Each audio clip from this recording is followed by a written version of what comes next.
Welcome to Real Conversations with Patricia Baranovsky-Schneider, the podcast that takes you on a journey around the world to meet some of the most inspiring and accomplished individuals. Discover their stories, uncover invaluable business lessons from their paths to success, and gain exclusive insights on how to apply their strategies to elevate your life and business. Hello and welcome to Real Conversations with Patricia. I'm your host, Patty Baranovsky-Schneider.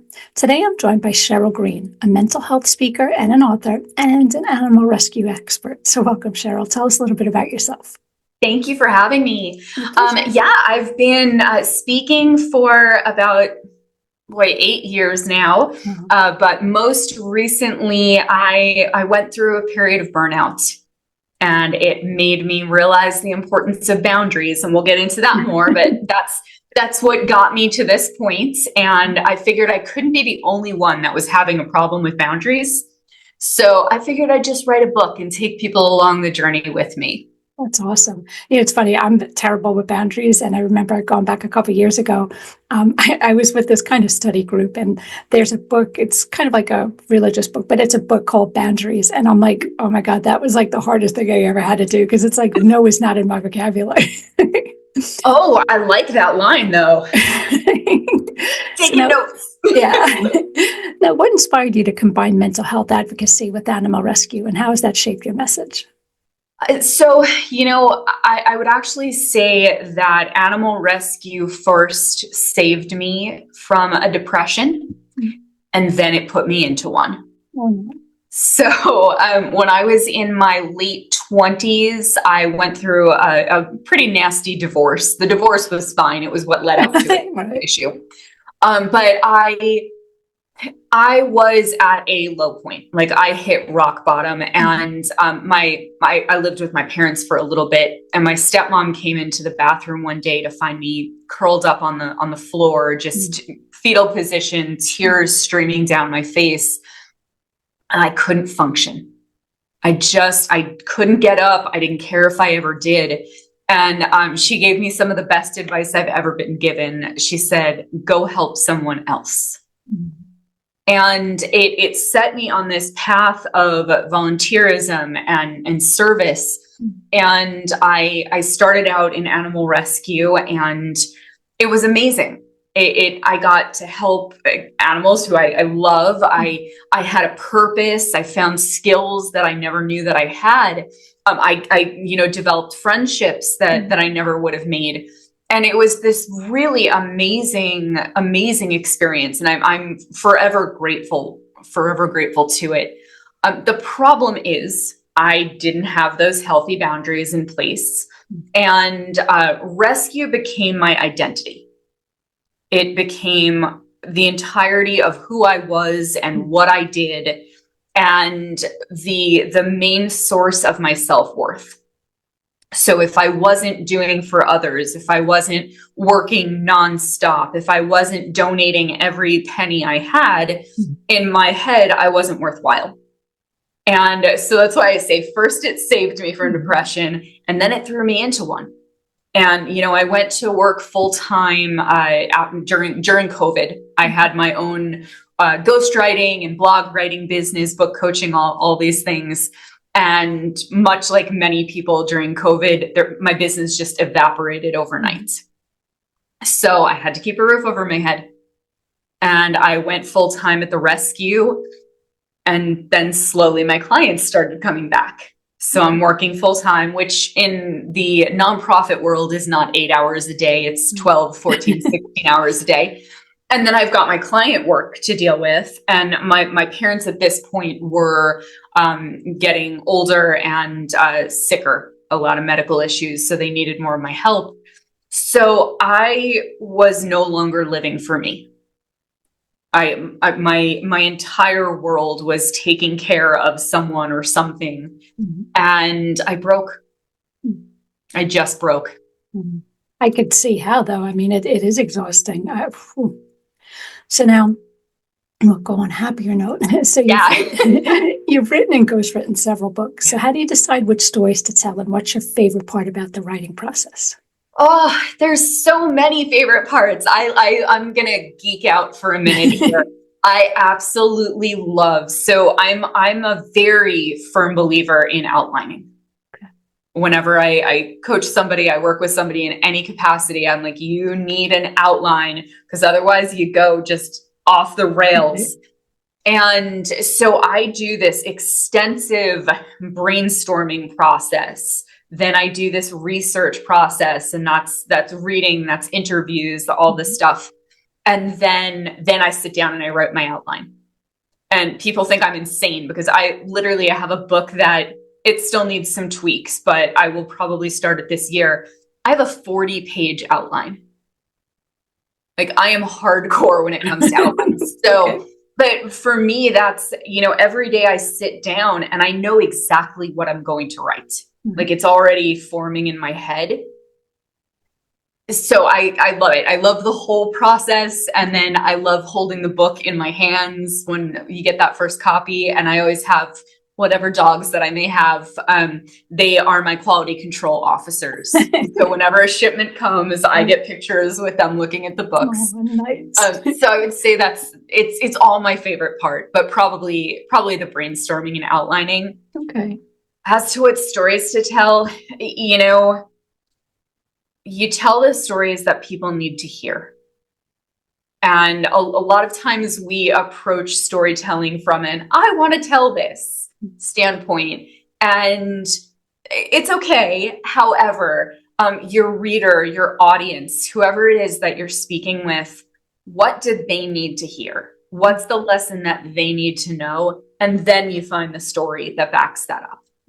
It's funny that you say with them, because I do like IRPR marketing. And that's one thing that I always say, it's not about you, it's about your audience. People always say, well, I'm the greatest in the whole wide world and everybody should just want to buy from me. It's not about you. It's about what is it they need, So I get it. Yes. People don't like hearing that it's not about them, but yeah, we have to keep saying it. It's the world we live in. It's, yes. Yeah. So now, why do you believe boundaries are essential for both personal and professional success? And how can people start setting them effectively? So, look, boundaries are something that we should theoretically learn growing up. It should be taught at home. It should be taught at school. Unfortunately, it's a lesson that many of us miss out on. And look, our parents can't teach us what they don't know. And we can't teach our kids what we don't know. So it's understandable. However, boundaries are really about self-respect, about self-love, about knowing who you are, working towards your goals, and not allowing other people's desires and needs to throw you off course. And when I say that, I always want to be very careful to say, I'm not suggesting that we all become selfish SOBs that don't help anybody. I'm truly not. I am truly not. I think so many of us are in this world of, if I don't do for you, it makes me a bad person. And that's a dangerous place to be in. Mm-hmm. So yes, we want to help other people, but I used to hate this analogy, and now I use it and I have to twitch every time I say it. But the whole you put your oxygen mask on before you help others. If we don't take care of ourselves, we will not be there to take care of anybody else. Mm-hmm. So I think that's really the crux of the importance is, if you want to be a service-minded person, if you want to care for the people and the animals and the causes that matter to you, that's amazing. And you have to take care of yourself first, or you're not going to be there for anybody else. Yeah, 100%. So I think that's really the importance of boundaries. How to start setting them, realize you can. Again, we're brought up like, oh, you do for others. You have to make everybody happy. You have to be there and be everything to everyone. And shifting your mindset to, you know what, it's actually okay for me to say no. You can add that to your vocabulary. I know. Well, that's a hard thing because, like, it is. Even like, siblings. So everybody's trying to compete. You want to please mom, you want to please so you're it's ingrained in you. You just, and back then, I mean, our generation's changed, but it was always the more you do for people, the better you are. And all of this is just in your head. So it is hard to be able to say no, because I'm the same way. Very rarely will I say no. And if I do, it's kind of like I had to have exhausted everything else, and it's draining, so Yes. Yeah. Yes. I think we start saying no out of self-preservation, out of just I have to do this or I'm going to break. And then it slowly evolves as we learn that skill more into self-respect and self-love. Right. So now, can you share a memorable story from your animal rescue that, your animal rescue work that profoundly impacted you? Oh, so many. I will say the one, and I use this all the time when I do storytelling workshops, is we had one little girl that she was dumped in the night drop at the animal shelter, and that's where they put the deceased pets. And the shelter staff found her in the morning. They brought her in and put her on the table and did a full exam and found out that her back legs were paralyzed. So she could move with her front legs, but she was dragging her backside behind her. And they were getting ready to euthanize. It wasn't a no-kill shelter. And this was a shelter that was so overrun with animals that they figured, there's so many healthy pets that need homes. This one's not going to find one. One of our volunteers at the rescue happened to be walking through the halls, and she saw this happening, and she ran in, scooped up the dog, which they don't appreciate you doing. But she grabbed the dog, she brought her to the rescue, and one of the board members was actually in a wheelchair. She's a quadriplegic. So her house, her car, everything was set up for a wheelchair. So Gemma is the dog's name. We got Gemma a little wheelchair so she could, run with her front legs and wheel behind her. And she went to live with this board member who, again, everything was set up, ramps everywhere. Everything was good. And she got acupuncture, she got, Eastern veterinary medicine, she got herbs, she got Reiki. I mean, anything you could do for this dog, she got. And it was a couple of weeks later that the board member's mom called the dogs into the kitchen, because she had several, for dinner. And Gemma jumped off the couch and ran into the kitchen without her wheelchair. Wow. So it was just this testament to resilience and the power of love and, being surrounded by these caring people. And I still keep in touch with her dad on Facebook. She got a pool. So she got a dad with a pool. So she's like a great swimmer. She got some cat brothers and sisters, and she's living a perfect life. And all of that could have been extinguished like that. So, it's a shame because my family's always very involved in dogs, between boarding and walking them. And my sister technically is like rescue, even though that's not what she signed up for. It just seems that every time there's a lost dog, it winds up in her house. Everybody's like, well, Andrea, hang on to her. And, but, it is hard because she would never give them to a shelter or anything like that. But I know from experience, people have had pets and then maybe they have a new baby and they're like, okay, I guess they get so overwhelmed with so many pets that there's rarely any no-kill shelters anymore. You have 30 days to find a home for it, and that's it. And that's why they always tell people, don't buy a dog, get one from a shelter, because you don't know what your future's going to hold. And, that dog could last a year. My dog is 17. She can't see, she can't hear, but she's still going.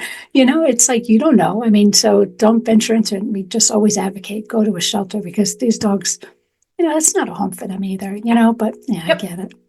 And honestly, what you just said, boundaries play into that for the rescues, for the nonprofits, because if you try to save everybody and you try to take on everyone, you won't be around to help anybody. Yeah, 100%. Now, I guess tell us, going on another subject now, what are some of the key messages you hope audiences take away from your mental health talks? Mhm. Yeah. So, one, boundaries are really the key to protecting yourself and preventing. Look, there's other things that cause depression. There's other things that cause anxiety. I'm not going to say it's a fix for everything. However, learning to set those healthy boundaries is going to improve really every aspect of your life. Right. And I think some people, when they start thinking, oh, but what if I say no to somebody? What if I stand up and it doesn't go so well? Mm-hmm. And look, there is always the possibility that relationships are going to end. It is. It's a fact of life. Yeah. However, when you set boundaries and you have somebody in your life that does not respect your boundaries, they also do not respect you. And when that's the case, you kind of have to think, do they actually belong in my life? Do they actually deserve to be there?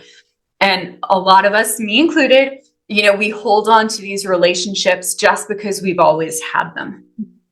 And it's not actually benefiting. It's not actually healthy, but they've always been there. And when you start setting boundaries, you're going to find out which relationships get to stay. Right. So that would be one message I would say. Two is just that realization that you have the right to say no, and you actually have the responsibility as well. Because when you don't set boundaries and you spread yourself too thin, that's when you're really going to start letting people down. That's when things are going to fall through the cracks. People are going to be counting on you for something, and you're not going to come through because you can't. Right. So it's not only your right, but it's also your responsibility to set those boundaries. What else would I say? Just pause. Just breathe a second. We get into, I call it yes vomit, and it's disgusting. I fully understand that. But someone asks us to do something, and before they're even finished asking, we're like, sure, yes, I can do that. Yes, would you like me to wash your car as well? We're like, Right. I got you. And it's just this automatic response that cuts off the decision-making part of our brains, and we're answering from a place of fear. So pause, breathe, take a sip, take a bite, do whatever you need to do to not answer right away. And, feel that fear. Feel it like, oh, what if I say no? Give yourself some time to pause and to get out of the emotional brain and into the logical one, because that's really going to be the first tool for setting those boundaries and not feeling the immediate rush of I have to agree. It's funny, I've heard that in a lot of other businesses and stuff like that. Just don't blurt out, just take a quick second, because your mind, it's just on autopilot sometimes. Yeah. Just habit. And then you kind of be like, all right, I could say yeah, but, Yes. Yeah. Give yourself time. Yeah. Now tell us, your furry little friends, they often accompany you on stage. So how do they enhance your presentations and connect with your audience? It's funny. Look, even after all these years, I still get nervous going up on stage. I don't know if that's ever going to go away. I would love if it did, because as I'm walking, I'm going, what are you doing? This is scary, head chatter. One, look, having an animal on stage, you can't be nervous when you've got a dog who's going to do who knows what. I was on TV one day promoting a Chihuahua race. Okay. And I'm holding the dog in my lap, and the dog starts running. And I'm literally holding him up like this, and the little legs are just going. And we're all cracking up. And you can't be nervous when that's happening. But honestly, I love to be able to share the stage and to share my platform with an animal that does need a home.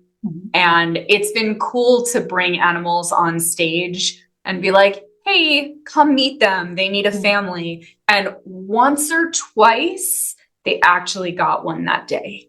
Wow. So that was pretty cool. Nice. But yeah, people's defenses go down when animals are present. It calms us, but we're really like, we get to connect as human beings.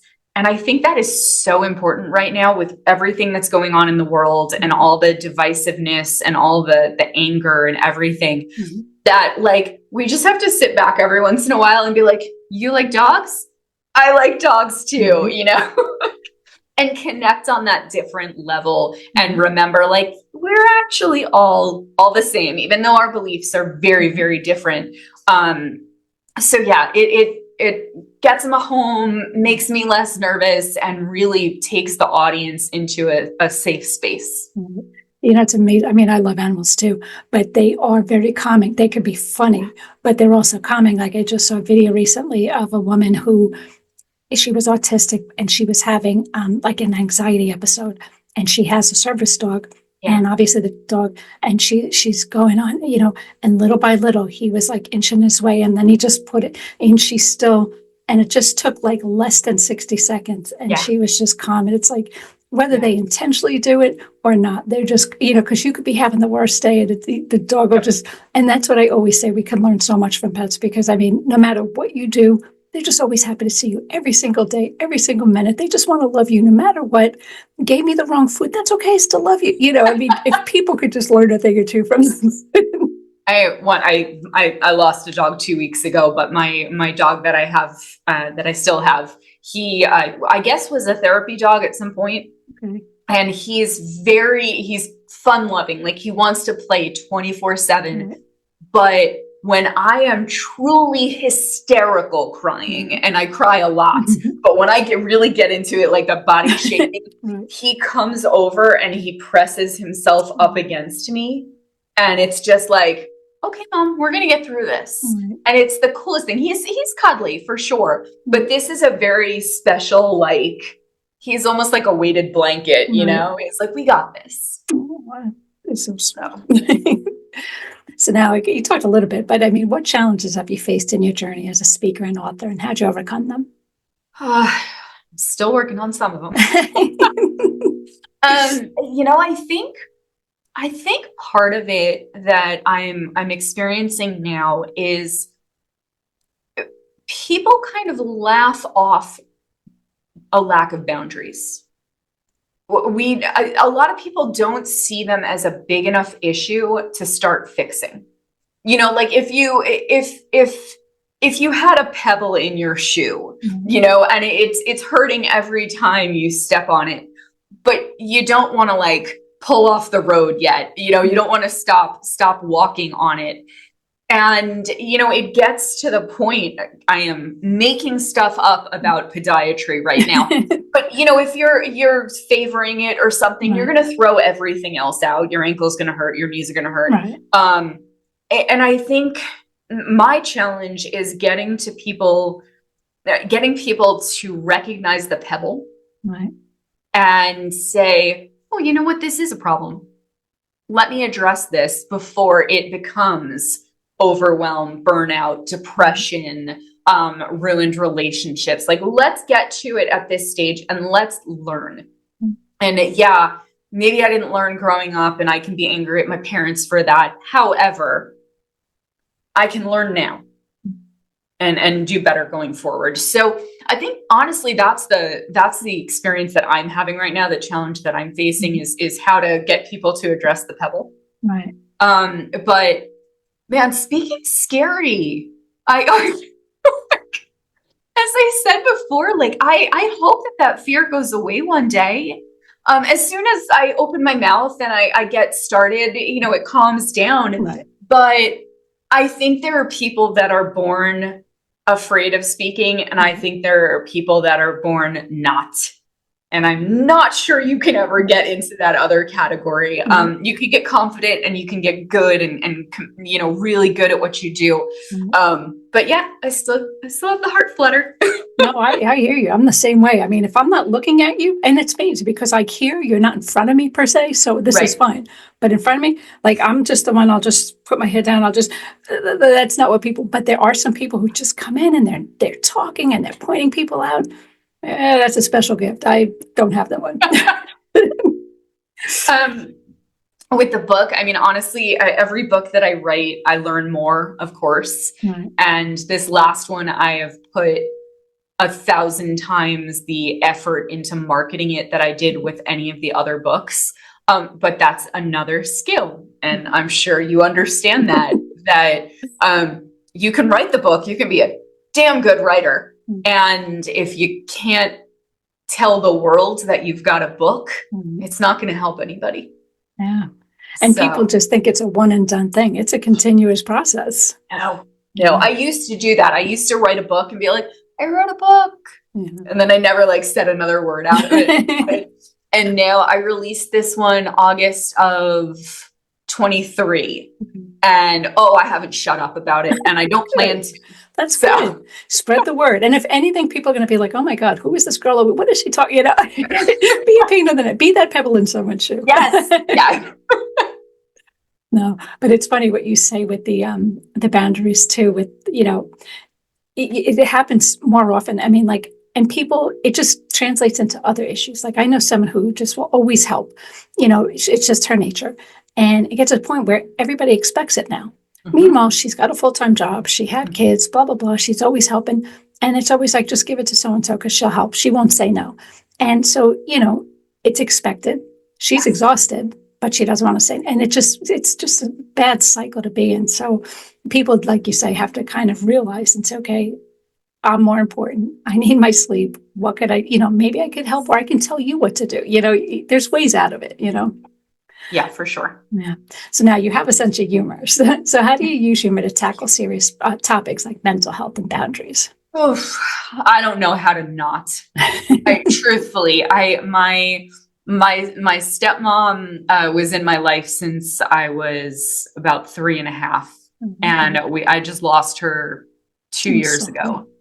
But she got the short straw in life. She really did. Just medical issues and experiences that she had, but she always kept a sense of humor. And in fact, she got even funnier during high stress. Like her best shows, and I living room shows were right before surgery, because she was so nervous that the sense of humor and the jokes just skyrocketed.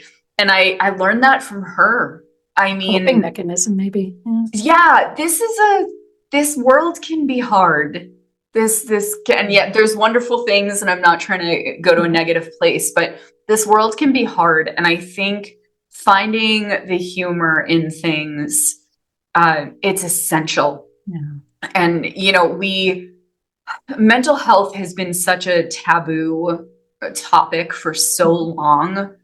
But it's finally coming to the surface. We're finally talking about it. Still not to the point that we need to, and we're not addressing the problems that are leading to these issues.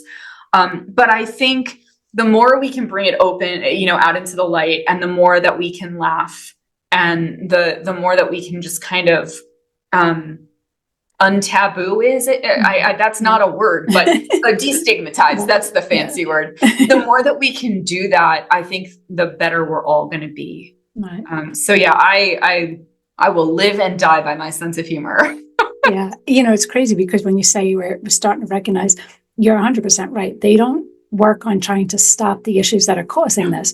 But most jobs, because, you all hear the story about so-and-so, somebody went postal at an office. So now the offices legally are required to just let you know there's help if you need it. Yes. Or, how to deal with stress. But nobody's doing anything about how to stop the stress from happening in the first place. You can have a disgruntled employee or a bad manager who just everybody's a piece of garbage, Yeah, because I went through this. I worked many, many years, single mom, needed the job, blah, blah, blah. I was stepped all over, but I needed a job. And, now it's kind of different where in hindsight, now I wouldn't do that to somebody because I know what it was like, but nobody was doing anything to stop it. It just tell you, we just have to legally say there's a place for you to go if you need help.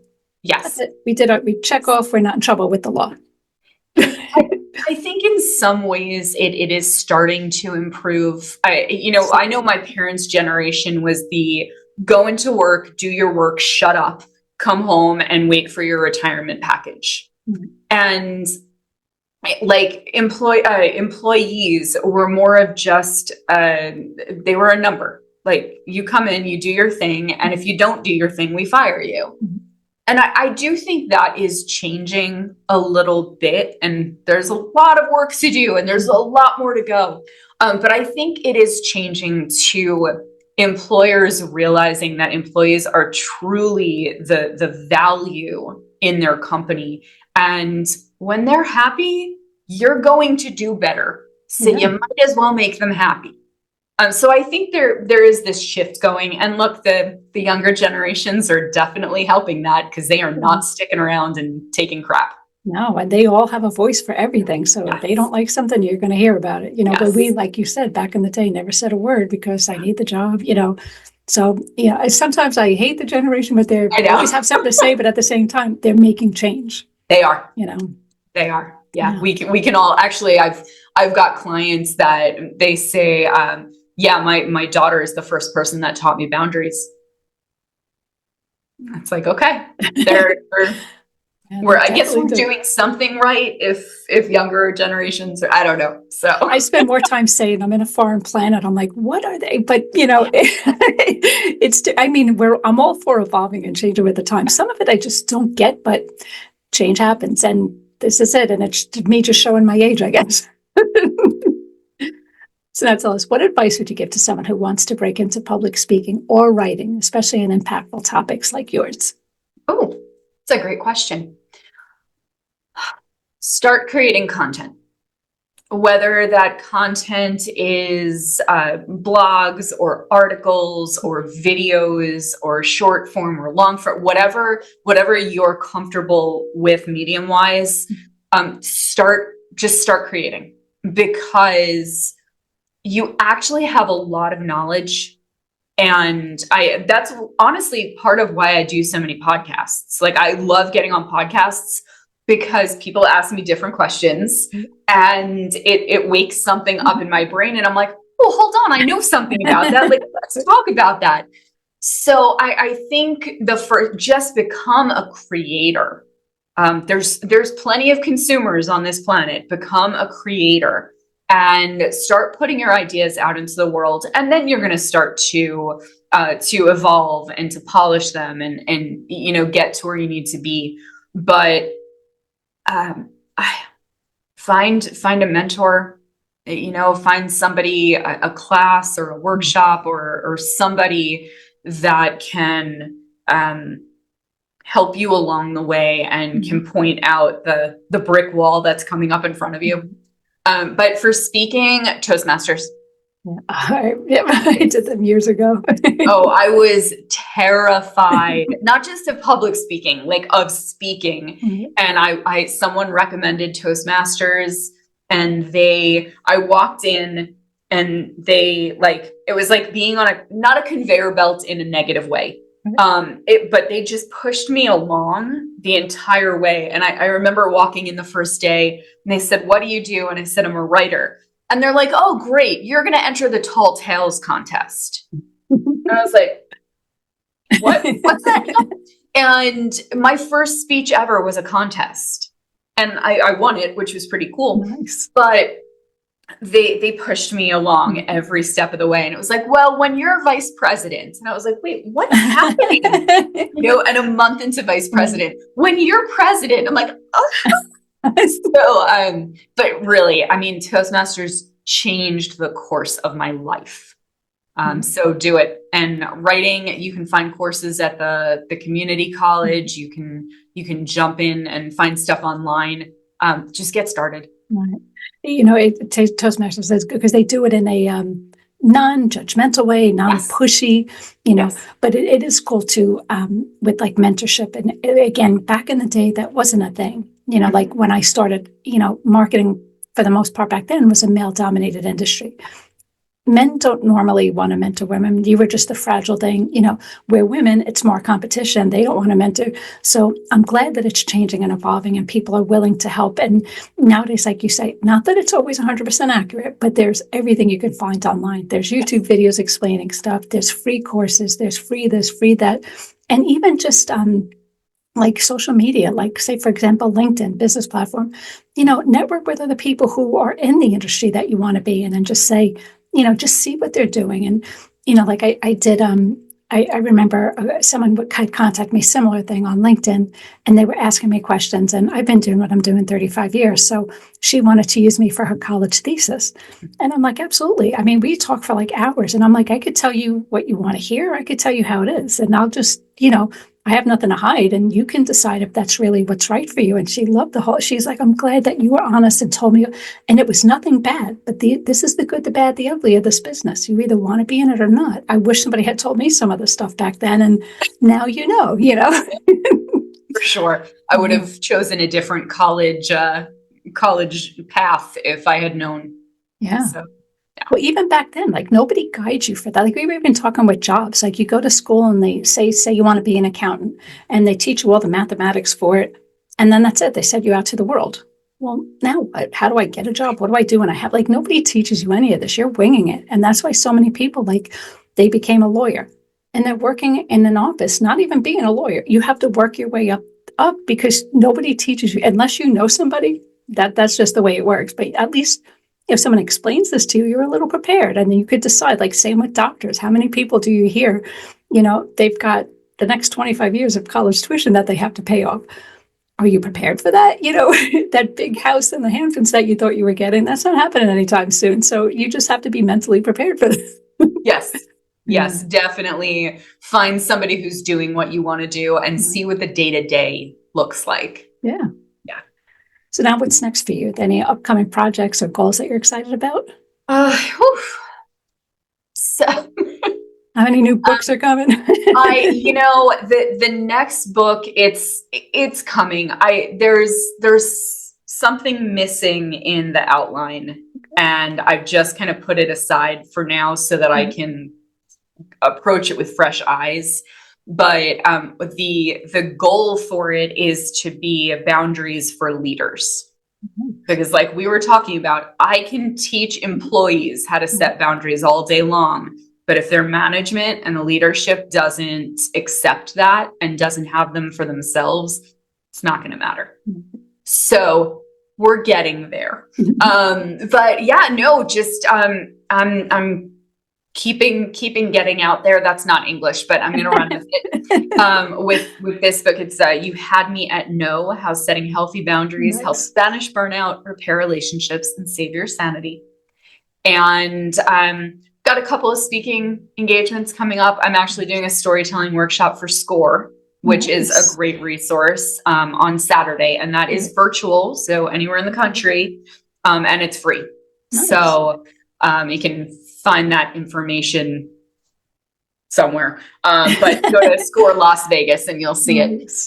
Trying to think. Yeah, just working on my speaker reel, getting updated marketing materials and all of that to go to that next level and helping people with boundaries. Nice. You should talk to schools too. See if you can get speaking gigs in schools, because I mean, this is going to help prepare them for the future. So better learn it before. I want to talk to the teachers. I went to Catholic school, so trust me, I get it. You were just shut your mouth, do as you're told. That was it. There was no speaking up. You had no voice. Right. Yeah. Now, anything else you want to add that we didn't already talk about? I think we're good. Yeah. Check out my book, and I have a coloring book on Amazon as well that goes with the book. Okay. So check those out. And yeah, I am available for speaking engagements. If anybody wants to bring me into their business to do a workshop with them and their staff, I am there. How can people get a hold of you, or what's your website, and how can they learn more about you and all that good stuff? So my website is SherylGreenSpeaks.com, and that is Sheryl with an S. I am on LinkedIn as well and pretty active on there. And you can also find me on Instagram, but I'll be honest, there's mostly dogs on there. That's okay. I always set up an Instagram with the best intentions to have it be all about work. And then I'm like, but my dog's so cute. I know. So, but it's a good, sometimes even on LinkedIn, people will post videos of like an animal rescue, stuff like that.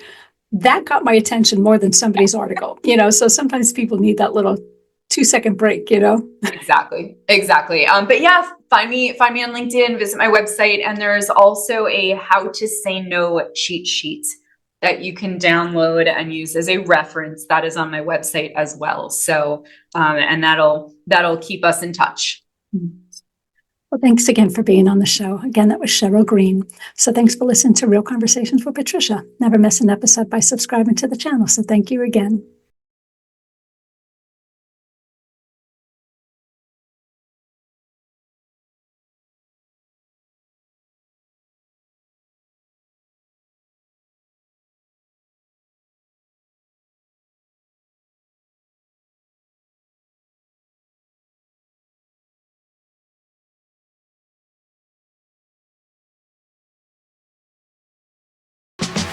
Thank you for listening to Real Conversations with Patricia, talking with some of the most brilliant minds on their journey to success and their recommended strategies. Please leave your feedback and visit pristineadvisors.com to get the latest and greatest business advisement on the planet. Feel free to let me know your thoughts, suggestions, and anything else you'd like me to cover. Together, we can make success happen for all.